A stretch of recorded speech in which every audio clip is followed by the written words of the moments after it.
অমৃতাঞ্জন মলমের কথা আপনাদের মনে আছে আশা করি। প্রতিটি বাঙালির ঘরে এটি থাকবেই থাকবে। অমৃতাঞ্জন মলম মাথা ব্যথা থেকে শুরু করে সমস্ত রকম কাজে এটি সহজেই মুক্তি প্রদান করে। জানেন কি এই অমৃতাঞ্জন বাম কে প্রথম আবিষ্কার করেছিলেন? কেনই বা প্রতিটি বাঙালির ঘরে এটি এত জনপ্রিয়? যিনি এই মলমটি তৈরি করেছিলেন তিনি মুম্বাইয়ের একটি বড় কোম্পানির চাকরি ছেড়ে এসে কলকাতায় নিজস্ব ব্র্যান্ড তৈরি করেছিলেন এবং তিনি একজন সমাজসেবী সহ সমাজ সংস্কারক ছিলেন।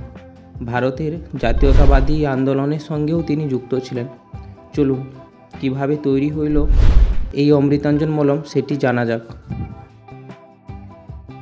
মাথা ব্যথা কিংবা শরীরের কোনো পেশির ব্যথা থেকে নিমেষে মুক্তি পেতে ভারতীয়দের একমাত্র ভরসা ছিল এই অমৃতাঞ্জন।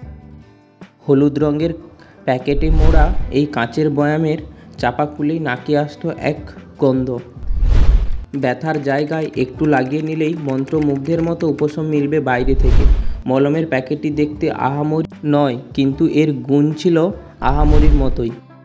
একটুখানি মলম মানেই ব্যথা থেকে মুক্তি। তাই প্রায় এক শতাব্দীরও বেশি সময় ধরে অমৃতাঞ্জন পরিবারের অপরিহার্য অঙ্গ হিসেবে রয়েছে। কাশীনাথুনি নাগেশ্বর রাও ওরফে নাগেশ্বর রাও পান্তলু গারু 1867 সালের 1 মে অন্ধ্রপ্রদেশের কৃষ্ণা জেলার পেসারামেল্লি গ্রামে বুচাইয়া এবং শ্যামল পরিবারে জন্মগ্রহণ করেন। নিজের গ্রাম থেকেই প্রাথমিক শিক্ষা শুরু করেন তিনি এবং পরবর্তীকালে মছলিপত্তনম থেকে পড়াশোনা চালিয়ে যান। এরপর 1891 সালে তিনি মাদ্রাজ চলে যান। সেখানেই মাদ্রাজ খ্রিস্টান কলেজ থেকে স্নাতকোত্তর পাশ করেন। এই সময় তিনি জাতীয়তাবাদী আন্দোলনের সঙ্গে জড়িত হয়ে পড়েন এবং ভারতীয় কংগ্রেস দলের সঙ্গে তিনি যুক্ত হয়ে যান।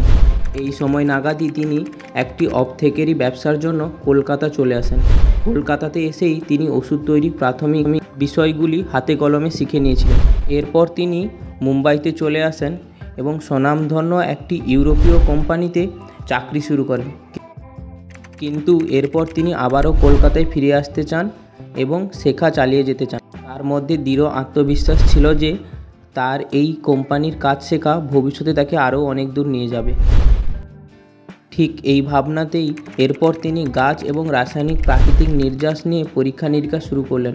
আবিষ্কার করলেন সেই বিখ্যাত অমৃতাঞ্জন নামক শক্তিশালী মলম।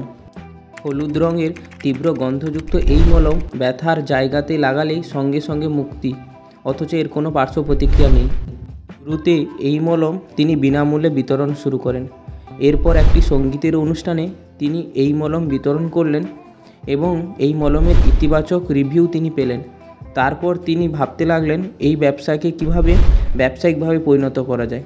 এই ঘটনার পর ব্যবসায়িকভাবে তিনি এই মলম তৈরির সিদ্ধান্ত নেন।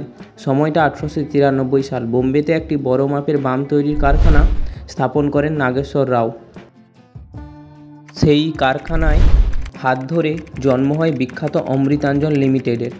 একদিন কলকাতার মাটিতে যে ধারণা এবং শেখার ইচ্ছের জন্ম হয়েছিল সেটাই এবার ডানা মেলে গোটা দেশের মধ্যে আত্মপ্রকাশের সুযোগ খুঁজে পেল।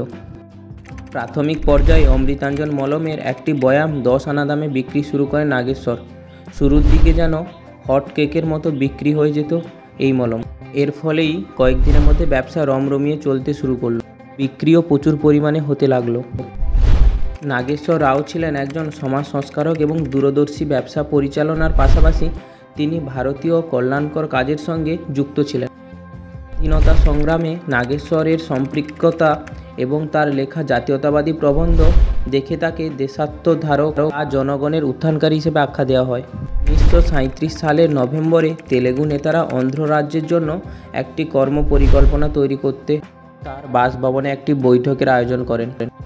যদিও দ্বিতীয় বিশ্বযুদ্ধ এবং তার পরবর্তীতে দেশভাগে দোলাচলের জন্য নানাবিধ সমস্যার কারণে একটি নতুন দেশের এই পরিকল্পনাটি বাতিল হয়।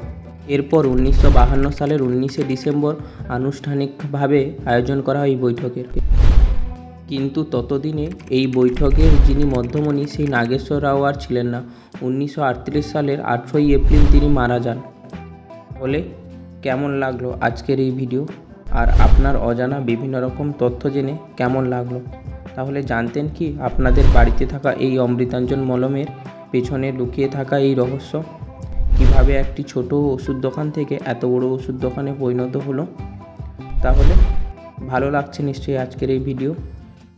এরকম আরও নিত্য নতুন এবং ইনফরমেশনযুক্ত ভিডিও পেতে আজই আমাদের channel know the unknown fact subscribe করুন এবং ফেসবুক থেকে দেখে থাকলে পেজটিকে ফলো করুন। আজ আসি, দেখা হবে নতুন আরও একটি ভিডিওতে। সবাই সাবধানে থাকবেন, সুস্থ থাকবেন। টাটা।